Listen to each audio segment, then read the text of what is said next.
Ficou tão lindo o momento que vamos fazer uma oração, pode ser? Obrigado, Senhor, porque nós podemos estar na Tua casa, nós podemos Te louvar de diferentes formas, Senhor. Obrigado pela música que, de alguma forma, não traz o céu para a terra, mas nos leva, cada um de nós, mais perto de Ti, mais perto do Teu trono, Senhor. Agora que nós vamos ouvir a Tua voz, queremos pedir, Senhor, que sejam Tuas palavras saindo da minha boca, que não sejam minhas palavras, Senhor, que nós podamos realmente ouvir os Teus planos para as nossas vidas, Senhor. Nós oramos, Te pedimos e agradecemos tudo isso em nome de Jesus. Amém. Feliz sábado, igreja. Eu posso admitir uma coisa para vocês, confessar uma coisa para vocês? Posso? Mas tem que ficar aqui. Tá bom? Quando eu estava no internato, a gente era obrigado a ir na igreja, né? E para mim, era muito cedo, gente. Eu tinha que acordar cedo para ir na igreja. Normalmente, eu não tomava café da manhã para poder dormir mais um pouquinho. E aí eu falava, gente, no futuro, eu vou achar uma igreja que o culto comece, tipo, 11 horas, o meio-dia. E aí o Senhor tem os caminhos dele, né? E Ele vai levando para as pessoas os caminhos diferentes. E aí eu comecei a trabalhar em um colégio onde eu tenho que entrar no colégio 6h40 da manhã. E aí a minha vontade de dormir, gente, já era, né? Gente, eu estou muito contente de estar com vocês. Para mim é uma bênção. E eu queria trazer uma mensagem para vocês que eu gosto muito, muito. Eu tive o privilégio, eu acho que já contei, de ir de missionário um ano, aprender uma outra língua. E eu trabalhava com jovens lá. E eu lembro o último dia, a gente fez uma dinâmica diferente, o meu último dia lá, a gente fez uma dinâmica onde nós tínhamos que representar para alguma pessoa, sem palavras, o nosso herói, super-herói favorito. Aqueles dos filmes, os seriados, tudo isso, né? E aí a gente tinha que ir com alguma pessoa, algum amigo, e tentar representar sem palavras qual que era meu super-herói favorito. E aí você podia ver. Tinha alguns que todo mundo conhece, né? Mas aí você começava a aprender também que tinha uns outros super-heróis, eu pelo menos não conhecia. Depois de alguns minutos, o pastor que estava fazendo a pregação para os jovens convidou alguns de nós para ir na frente e começar a representar. E a gente tinha que falar qual que era, né? E tinha aí Capitão América, Superman, Thor e todos esses, né? Bem conhecidos. Mas tinha uma menina, lembro até agora, que ela fazia algumas coisas assim, tipo, estranhas. Ninguém sabia qual que era o super-herói dela. E a gente tentando, quebrando a cabeça, nossa, qual que é esse super-herói, gente? E ninguém conseguia, né? E aí, bom, a gente desistiu, né? E o pastor perguntou, qual que é teu super-herói? E aí a menina falou, vocês conhecem, mas não conhecem. Meu super-herói é meu papai. Porque ele realmente é uma pessoa que tem mudado a minha vida. Sempre que eu procuro alguém para me levar para algum lugar, para me ajudar, é meu papai. Ele é. E quando eu fiquei pensando nisso, eu fiquei pensando como Deus coloca pessoas em momentos justos nas nossas vidas.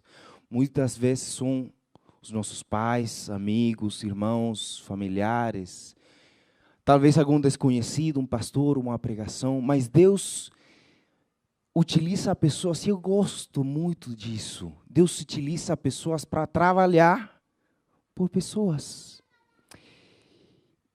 E quando eu penso nisso, o fato de Deus me escolher para eu ter o privilégio de trabalhar, não porque eu seja o melhor, gente. Não porque eu seja o mais sábio, o mais inteligente. Não. Porque a gente precisa da missão. Deus escolhe a gente porque nós precisamos da missão. E Deus escolheu nos necessitar porque nós precisamos da missão. É fácil. A Bíblia fala, Jesus poderia fazer as pedras. Fala as pedras, falar. Ele já utilizou animais para falar. Deus precisa da gente para realmente compartilhar do amor dele. A natureza fala ainda do amor dele. Mas Deus chama a gente para missão porque a gente precisa da missão. Eu quero convidar vocês, livro de Neemias, capítulo 1, verso 1 até o 3. Nós vamos ficar no livro de Neemias hoje, no capítulo 1. Neemias, capítulo 1, verso 1 até o 3.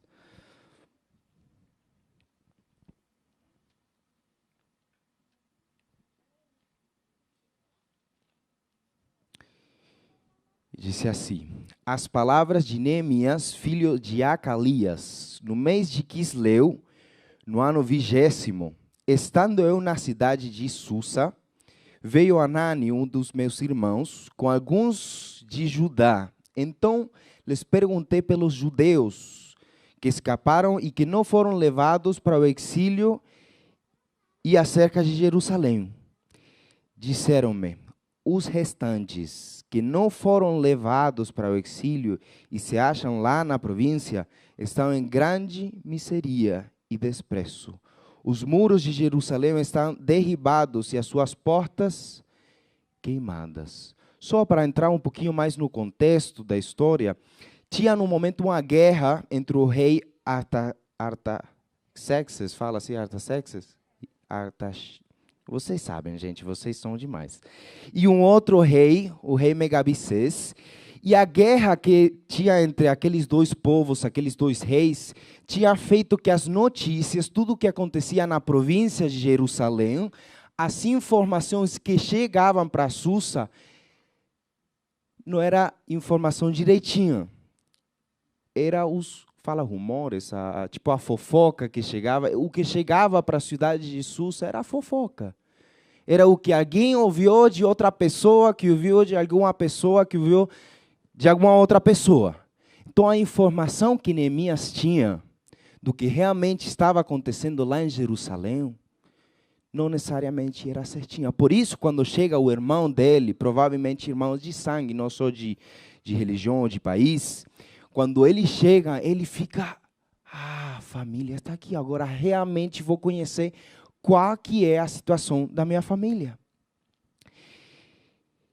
E o verso fala, verso 3, quando eles respondem que o restante, aqueles que não foram levados para o exílio, que a província, todas as pessoas que estavam lá, se encontravam em grande miséria e desprezo. E os muros estavam como? Derribados e as suas portas queimadas. O que isso significava? Na época, hoje a gente não tem muros do DF, né? A gente não tem muros. Mas o que isso significava para a época? Os muros, as portas. Era a segurança deles. Se eles não tinham muros, o que podia acontecer? Podiam atacar muito mais fácil eles.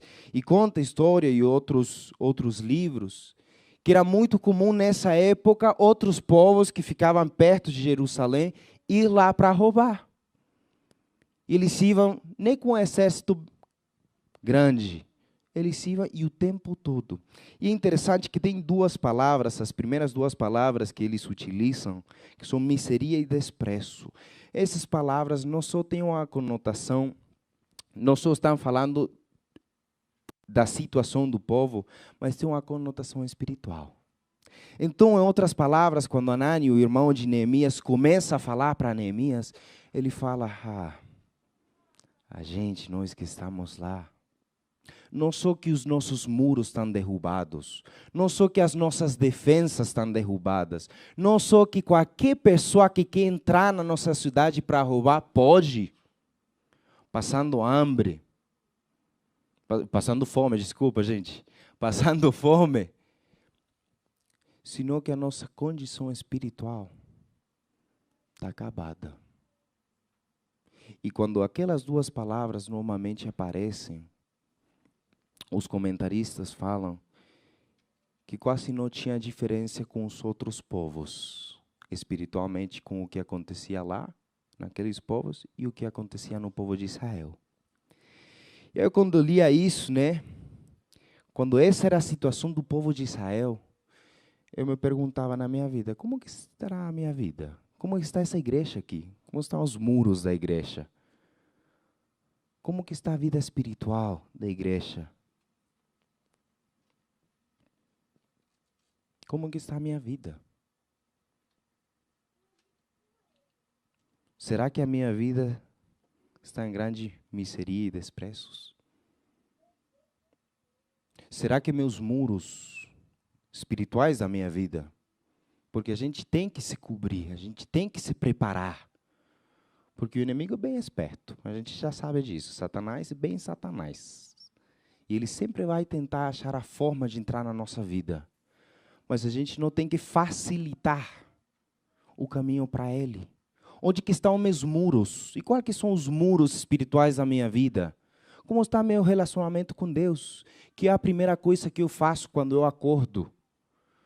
Qual que é a última coisa? Eu lembro que uma vez alguém me falou, Kevin, a última coisa que você vai fazer no seu dia antes de você dormir vai ser a primeira coisa que você vai lembrar no próximo dia. Então, da forma que você vai dormir, é a forma que você vai acordar para o próximo dia. Quais são as coisas que a gente está fazendo nos últimos momentos do nosso dia? Realmente eu passo tempo com Deus. Realmente a primeira coisa na minha vida que eu faço, Senhor, acordei, estou ainda meio dormido. Me ajuda, Senhor. Coloco minha vida nas tuas mãos nesse dia. Me mostra a tua vontade. Como estão as nossas vidas espirituais? Quem era Neemias? Podem falar, gente, podem falar. Quem era Neemias? Se você conhece a história. Ele era copeiro. O que era um copeiro? Servia as bebidas para, nesse caso, para o rei, A gente não acostuma ter um copeiro, pelo menos eu não tenho um copeiro na minha casa. Então, a gente não acostuma a realmente saber o que isso significava. Mas o copeiro, se tem alguém que não conhece, o copeiro era a pessoa que experimentava a bebida antes do rei, porque sempre tinha alguém que queria matar o rei. Sempre tinha alguém que queria fazer não gostava do rei, colocava alguma coisa no vinho. Tinha acontecido muitas vezes isso. Então, o copeiro era uma pessoa que estava do lado do rei, experimentando todas as coisas que traziam para ele, para que, se tinha que morrer alguém, quem queria? Quem queria morrer? Era o copeiro, Mas também o copeiro tinha que ser uma pessoa de confiança para o rei, E conta a história que Neemias, pela fidelidade que ele tinha demonstrado, ele tinha se tornado quase um amigo para o rei, um conselheiro. E Neemias tinha estudado, a gente não sabe, mas provavelmente não. Provavelmente Neemias tinha sido levado para lá, no exílio, ou nascido lá, mas nada do que ele tinha lá, na realeza, no reino, no palácio, llenava o coração dele, naquele espaço que ele tinha para seu povo. Porque qual que é a resposta? Como que ele reage quando ele fica ouvindo que tinha alguém da sua província, da sua cidade?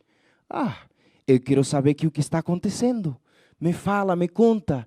Constantemente Neemias estava em oração pelo seu povo.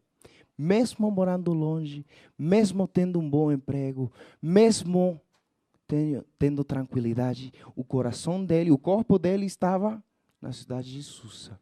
Mas a mente, o coração dele estava em Jerusalém. Me faz lembrar quando o livro de Hebreus 11 fala dos heróis da fé, né? E que Paulo, quando fala, pessoas que o mundo não era digno, porque eles tinham a mente focada onde? No lar deles, no céu. E Neemias tinha o corpo na terra, mas a mente focada na terra dele. Verso 4, diz assim: Então eu, ouvindo estas palavras, assentei-me e chorei.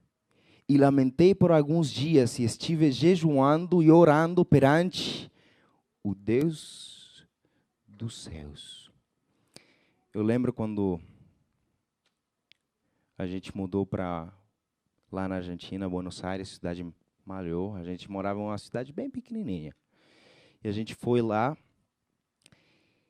e minha mãe ficou preocupada. Eu tinha uns 9 anos, eu acho. 9 anos.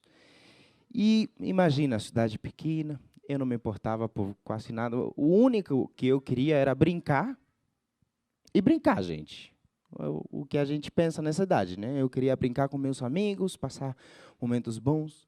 Cidade grande tem os desafios de uma cidade grande.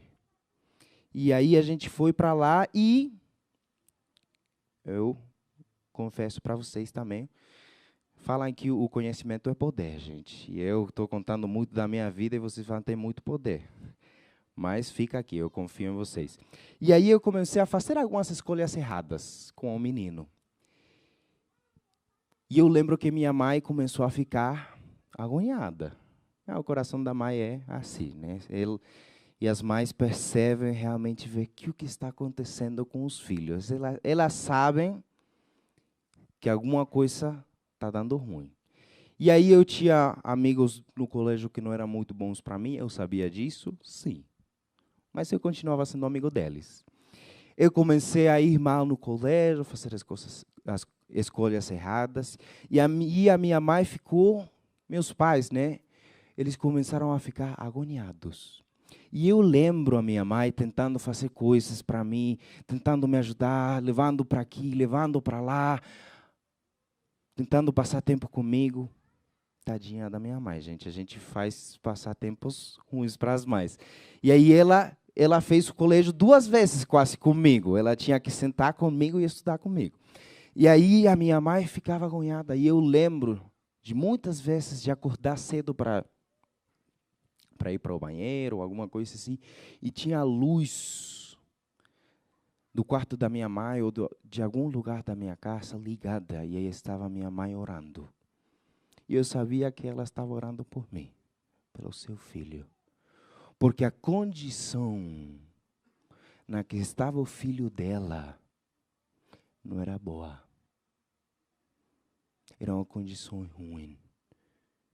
Uma condição de uma vida espiritual fraca. Onde eu tinha deixado os meus muros quase no chão.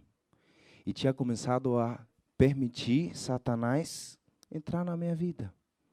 Tranquilo, nem colocando a mão para parar ele. E aí a minha mãe, de joelhos, orando. E essa, de alguma forma, quando eu lia essa história, como que Neemias está reagindo quando ele fica ouvindo as palavras e a situação do povo de Israel, a forma que ele reage, a angústia que ele começa a sentir. E o verso fala, ele se assentou e chorou. Lamentou, jejuou e que mais? E orou. Porque a condição do povo de Israel, aquele povo que tinha escolhido, que Deus tinha escolhido para que seja um povo apartado, aquele povo que seria uma nação santa, real sacerdócio, a condição deles era de miséria e desprezo.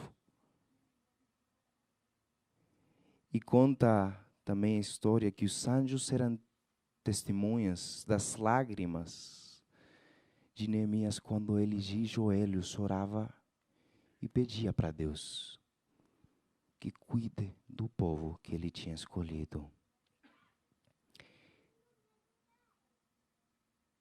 Tem vezes que a gente ora muito e fala, Senhor, eu quero ter teu coração. Tem uma música, nem estou lembrando direitinho em espanhol, mas que fala assim, Senhor, me dá um novo coração, um coração como o teu. Coloca na minha vida teu coração. E a gente sempre pensa isso, eu pelo menos penso nisso, Senhor, me dá teu amor, me dá teu perdão, me dá tua graça. Senhor, me dá a paz, eu quero ter a tua paz, não a minha. Quero ter o teu amor no meu amor. Transforma a minha vida. Mas quando foi a última vez que você orou e começou a pedir, Senhor, coloca o peso que o Senhor tem no teu coração na minha vida também, porque eu quero formar parte da missão. Porque Jesus, quando ele olhou Jerusalém, ele ficou triste. Quando o seu amigo Lázaro estava morto, conta a história que ele chorou. Mas ele não chorou pela morte do seu amigo, ele chorou pela condição espiritual dos seus filhos. Se a gente ora para ter um coração como Deus, se eu estou pedindo para Deus, Senhor, me dá teu coração, me dá teu amor, me dá as coisas boas que tem teu coração. Mas quando foi a última vez que a gente pediu, Senhor, coloca em mim, na minha vida, porque eu quero ser parte da missão. Eu quero realmente ser um cristão. Eu quero te compartilhar. Eu quero que o Senhor volte logo. Amém? Mas coloca em mim o teu peso, o peso que o Senhor tem no teu coração, porque eu quero continuar fazendo a tua obra. Quando foi a última vez que eu orei assim, Kevin, Senhor, coloca em mim o peso que o Senhor tem, para que eu possa agir em favor da vida das pessoas, para que eu possa te compartilhar. E a angústia que Neemias começa a sentir é a angústia que a gente sente quando alguém próximo do nosso coração está caminhando um caminho errado. É a angústia que uma mãe está sentindo quando seu filho está fazendo coisas erradas. É a angústia que Deus tem quando Deus vê a gente. Ele fala, povo meu, igreja de Laodiceia, fala assim, Laodicense. Laodiceia, isso aí. Vocês não são nem frios, nem quentes. São mornos, estão aí bem no meio. Isso tira um sorriso no rosto de Deus? Quando foi a última vez? Quando foi que a gente chegou nesse ponto? Que muitas vezes, quando eu vejo as coisas que acontecem no meu derredor, eu fico assim, tipo, insensibilizado. Isso já acontece muito. A gente olha para os jornais, as coisas que acontecem, e a gente ficou tão acostumadas de tanta coisa ruim, que tem coisas, normal. Acontece todos os dias, mais uma outra guerra, mais 1000 pessoas, mais 500 pessoas, Quando foi que a gente chegou nesse ponto que quando eu vejo essas coisas acontecendo, não acorda algo dentro do meu coração, uma angústia? E eu não falo que a vida do cristão tem que ser uma vida de angústia, mas quando Deus abre o coração dele, quando eu realmente começo a orar, eu começo a pedir, Senhor, abre teu coração comigo, porque eu quero fazer a tua vontade, o Senhor vai colocar em você um senso espiritual para realmente perceber que o que está acontecendo espiritualmente nas pessoas que estão do seu lado. Eu trabalho em um colégio, 1.573 alunos. E eu fico pensando, quando foi a última vez que eu vejo aqueles meninos, e eu penso, Senhor, me dá as palavras, porque eles merecem a salvação. porque eu quero que ele esteja no céu. Quando foi a última vez que eu realmente falei com um amigo, cara, você sabe que eu te amo, eu gosto demais de você. E a gente fala de tudo. Mas eu nunca te falei disso aí, eu não posso não te falar disso. Porque se eu te amo, eu tenho que te dar o melhor que eu tenho, que isso aqui. Jesus fala uma geração, uma igreja, que é a igreja que vai ser como uma cidade em cima de um monte, a sal da terra. Onde vai estar essa igreja? Onde que estou eu? Onde que está você? Onde que estamos cada um de nós? A minha vida, a tua vida.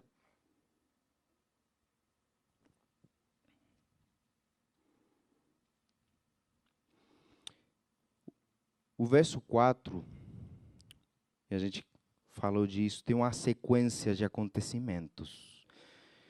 Neemias fala o texto que ele se assentou, ele chorou, ele lamentou, jejuou e orou. É interessante quando a gente vai lendo o Antigo Testamento, não é a primeira vez que essa sequência de acontecimentos acontece, né? No Antigo Testamento. Mas o interessante é que cada vez que isso aí acontece, depois vem um reavivamento.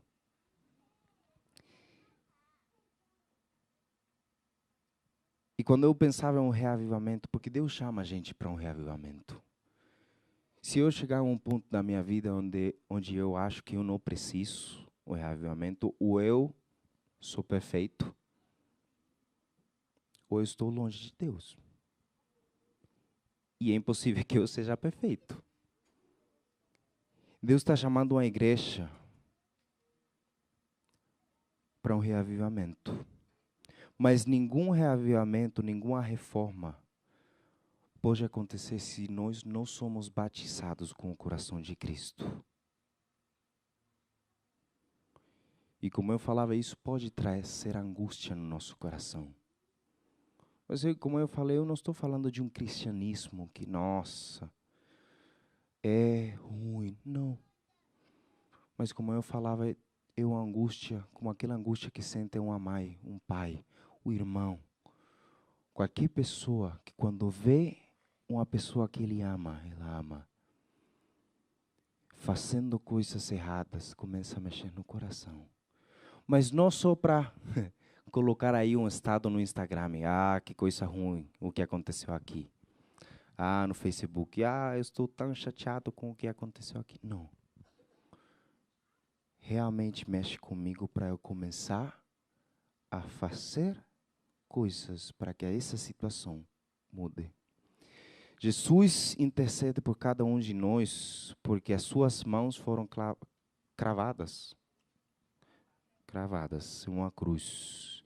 E porque ele morou com a gente mais de 33 anos. E ele está lá no céu intercedendo pela gente porque ele fez. Porque ele trabalhou. Porque ele ficou só orando? Não, ele passava muito tempo orando. Mas ele foi fazer o que tinha que fazer. Estamos de tempo, eu não quero ultrapassar o tempo, porque normalmente eu sei que sempre ultrapasso o tempo, mas hoje eu vou tentar me assegurar, tá bom? E vocês conhecem a história, se você não lembra, a partir do verso 11, na frente, uma história maravilhosa. Neemias vai, conversa com o rei olha nele, e vocês conhecem quando uma pessoa está agonhada, dá para ver no rosto, nos olhos dessa pessoa. E aí o rei conversa com ele e fala, Neemias, o que está acontecendo? Neemias conta e o rei dá permissão para ele ir e restaurar, reconstruir os muros, mudar a situação. Ele, junto a Esdras, começa a fazer um trabalho maravilhoso. E em 52 dias eles reconstroem os muros e as portas da cidade. Tem um reavivamento, uma reforma espiritual e física na vida do povo de Israel. E é isso que realmente acontece quando a gente se assenta, chora, se lamenta pela condição, jejua e ora, mas não fica só aí, senão que começa a agir em favor daquelas pessoas que estão próximas. Alejandro era um homem que desde que ele era criança, ele tinha o desejo de entregar a vida dele para Deus. Senhor, me mostra qual que é o teu caminho para a minha vida. Senhor, eu quero fazer alguma coisa por ti. E Deus foi levando ele, dirigindo ele na vida dele, para fazer a obra que Deus tinha preparado para ele. E em um momento, ele escolheu, ele sentia no coração dele fazer colportagem. O que é colportagem? Talvez tenha alguém que não conhece. A Igreja Adventista tem isso, é um ministério de... Fala colportagem, né? De venda de livros de saúde e livros espirituais. Eu tenho feito isso e você vai porta, traz porta, ou de diferentes formas, né? Apresentando o que Deus quer para a gente na nossa saúde e o que Deus quer para a gente na nossa vida espiritual. E Alejandro tinha o desejo dele de continuar fazendo a obra de Deus.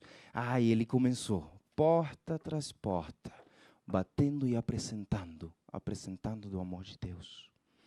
Por outro lado, tinha a vida de um jovem, Maurício. Maurício era um jovem que nunca tinha estudado, só tinha trabalhado. O pai dele nunca reconheceu ele. A mãe casou com uma outra pessoa. E aquela outra pessoa nunca reconheceu ele tampouco como filho. E aí Maurício era um jovem que tinha fugido da casa dele, perto dos 13, 14 anos, para trabalhar. E abrir caminho na vida dele, para fazer o que ele queria. Ele morava no nordeste da Argentina, um estado chamado Misiones.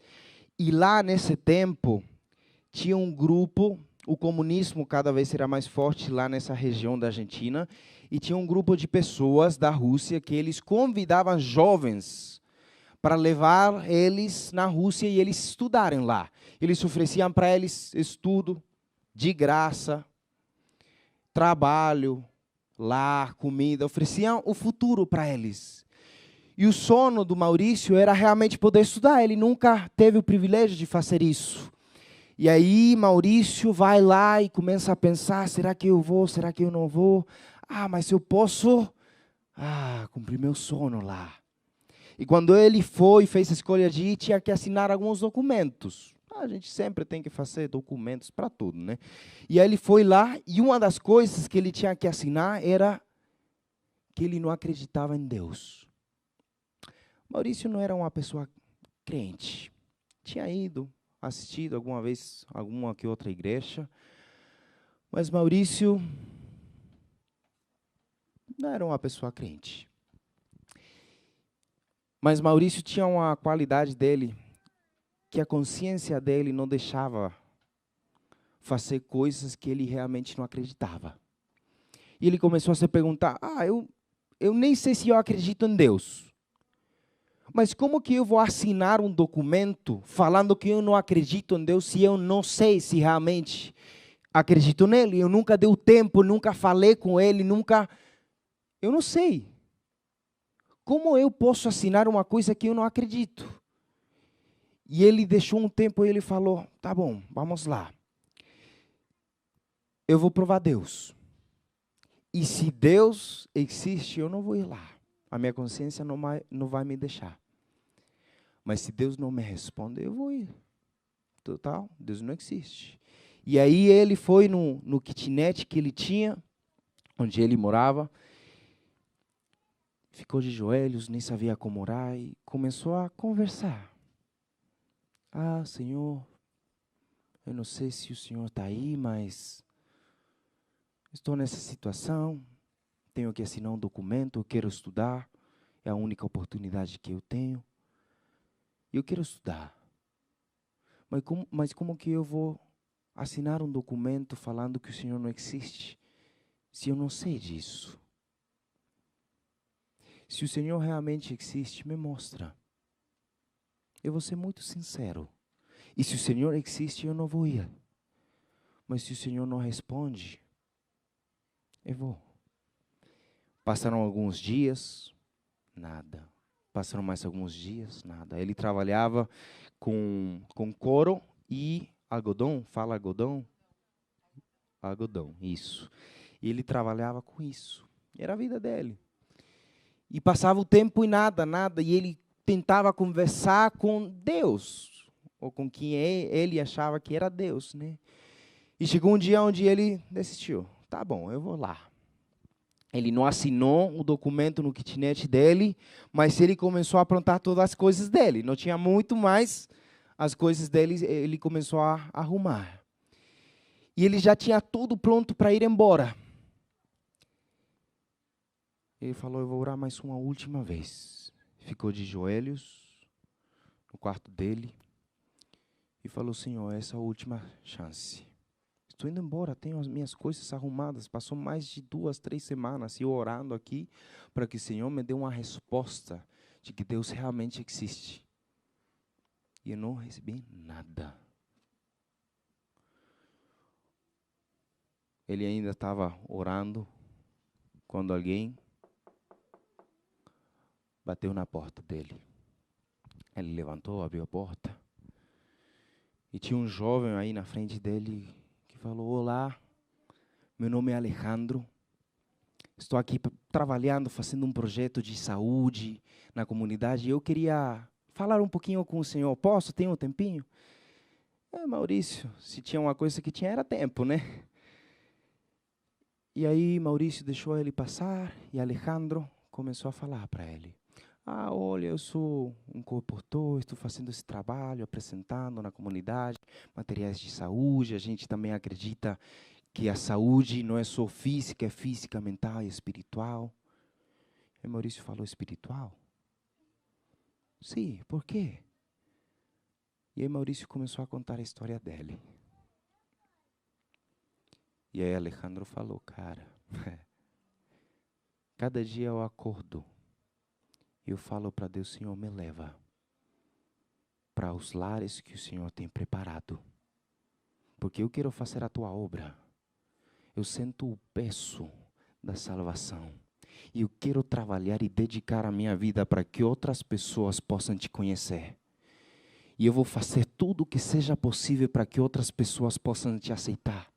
Eu quero te conhecer mais. Eu quero que a minha vida seja um testemunho do teu amor, da tua graça, do teu perdão, da tua salvação. Eu quero que outras pessoas possam viver essa vida de paz. E hoje eu acordei nessa manhã, falava Alejandro, fazendo essa oração. E eu não tenho dúvidas de que Deus me trouxe até a tua porta para te falar que Deus existe. Maurício, precisava de mais alguma outra resposta? Não. Ele jogou no lixo aqueles documentos e esse Alejandro falou que tinha um colégio adventista lá perto de lá, onde ele poderia estudar. O que Maurício não sabia, porque Alejandro já quase comprou as passagens para ele ir até lá. O que Alejandro não sabia é que o colégio ainda não estava dando aula. Não era, eles estavam só começando ainda, não tinha aberto as portas do colégio, mas Maurício chegou lá e foi um dos primeiros alunos daquele colégio. Tudo graças a que um dia Alejandro escolheu fazer parte da missão. Escolheu orar a Deus e pedir para Ele, Senhor, abre teu coração comigo, porque eu quero fazer a tua obra. Me leva onde o Senhor quer que eu esteja. Eu vou fazer, vou dedicar a minha vida. Eu conto a história do Maurício, porque ele é meu vovô.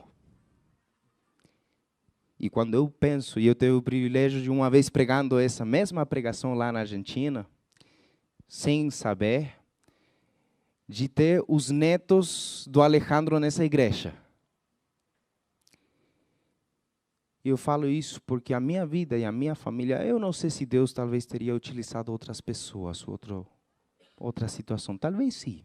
Porque Deus sempre tem um monte de caminhos para nos trazer de volta. Mas a minha família é o testemunho, é o resultado de uma pessoa que escolheu ser fiel, fazer parte da missão e falar: Senhor, me leva onde quer que eu esteja. Eu vou dedicar a minha vida. Eu vou dedicar a minha vida para salvar outras pessoas. Deus faz aquele milagre, a gente não tem esse poder. Mas Deus nos dá o privilégio de formar parte desse grupo. Nós vamos ouvir agora uma música. E quando a gente está ouvindo essa música, eu quero convidar cada um de vocês que pensem nisso, pensem na sua vida. Como está a sua vida, seus muros, a sua cidade? Como que está seu templo? Sua vida espiritual? Será que dia a dia estou dedicando a minha vida para que Deus me leve? Para que eu possa fazer a vontade dEle? E por último, será que eu estou orando para que Deus compartilhe comigo o peso da missão? O valor da missão?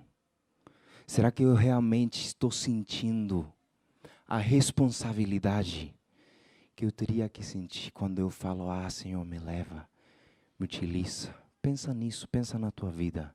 Nós vamos ouvir essa música e depois disso nós vamos orar.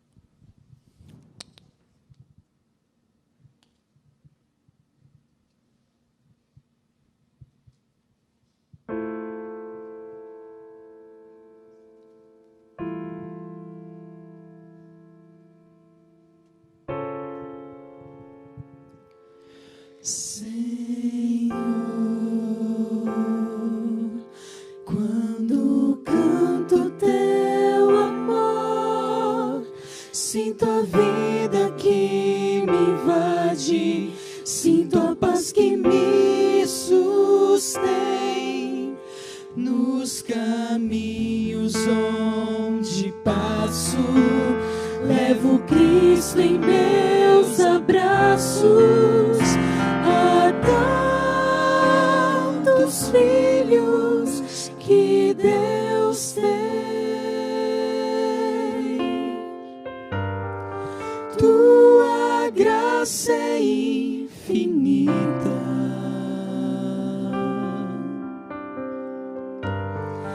e tem forma de perdão.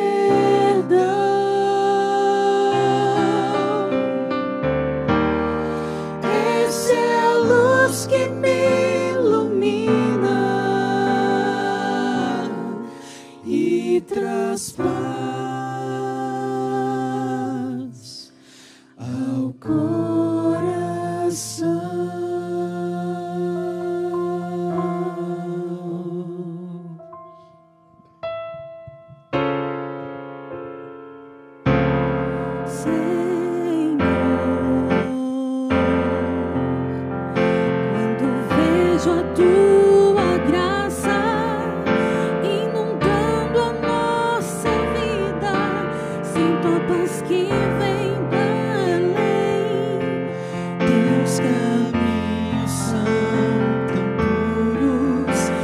Princípios tão seguros, o teu amor nos faz tão bem. O teu santo mandamento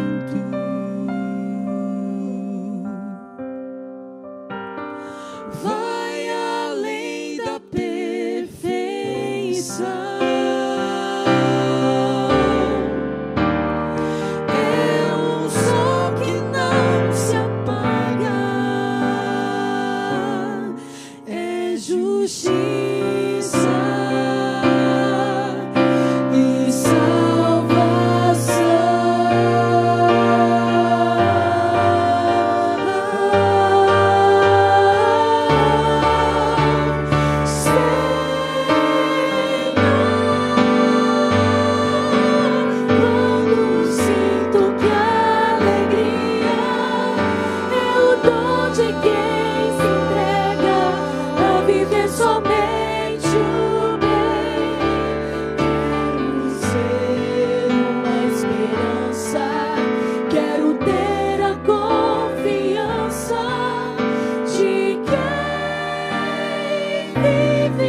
está chamando a gente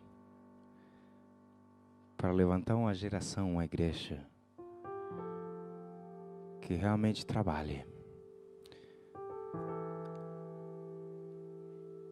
Deus está me chamando no primeiro lugar, né? E assim como a gente tem diferentes formas de apresentar e responder para Deus, como igreja, como parte da igreja, como pastor da igreja, eu quero renovar meu pacto com Deus, da minha vida. Eu quero convidar para que vocês façam o mesmo. A Bíblia está cheia de pessoas que fizeram isso. Neemias é só um exemplo do que Deus pode fazer na vida de uma pessoa e através da vida de uma pessoa que coloca Deus no primeiro lugar da vida dele. Eu quero convidar vocês para que vocês façam a mesma escolha que Neemias fez, que Alejandro fez, que Paulo fez, Moisés fez, José fez, Daniel fez.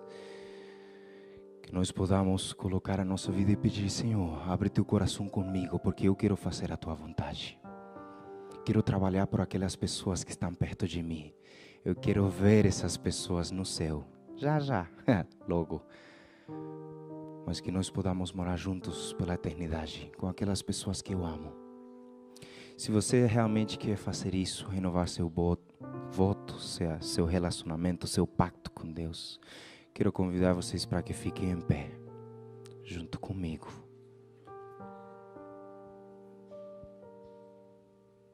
Amém. Oremos. Obrigado, Senhor, porque nós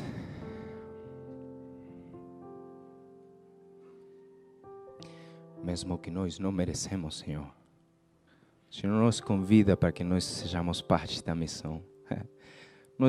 Não porque nós sejamos melhores, mais inteligentes, constantes, Senhor, não.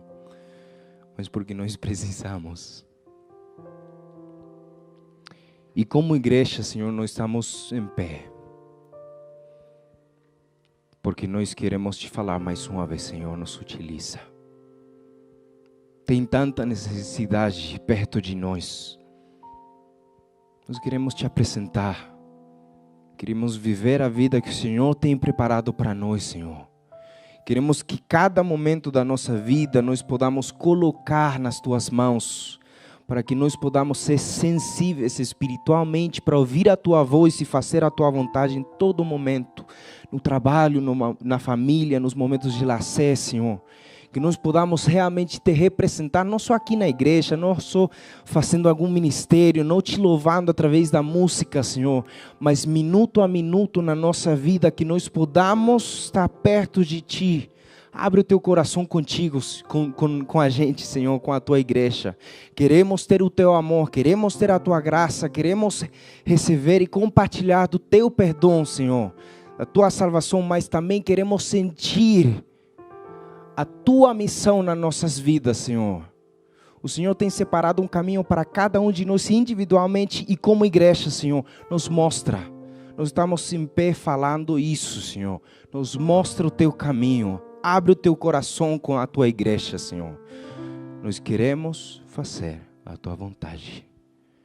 Abençoa cada um de nós. Que este seja um sábado abençoado, Senhor, na tua presença.